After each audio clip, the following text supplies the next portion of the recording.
Men Robinson Land Cruiser baxtsiz hodisa tufayli avariyaga uchrab, kimsasiz orolga tushib qoldim. Bu yerda mendan boshqa hech qanday jonzot yashamas edi. Yillar o'tib, bu kimsasiz orollarda qolib ketaman deb hech ham o'ylamagan edim.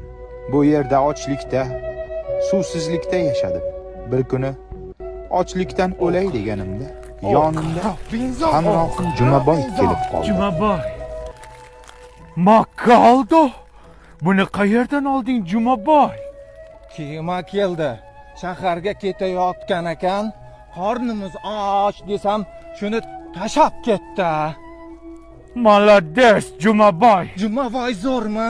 Jumaboy zo'r. Jumaboy kurtoymi? Kursoy. Shu Jumaboy turib tepyapti-da. Shu seni bir so'kaymi yoki bir so'kaymi?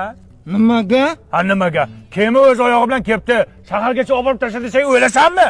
Robinson, ovqat so'radim, olib borib tashlab deyishga xijolat bo'ldim. Madaniyatsizlikka kiradi-ku. Anang nimaga? Shu senga madaniyatni o'rgatguncha, bezlikni o'rgatmaymanmi? Makaldoni olibsan, qaynagan suv so'ramaysanmi? Bir onang yo'q deb so'kim keladi, onang ham yo'q desani. Robinson, Ha, onang. ona degani nima degani? Film tugadi.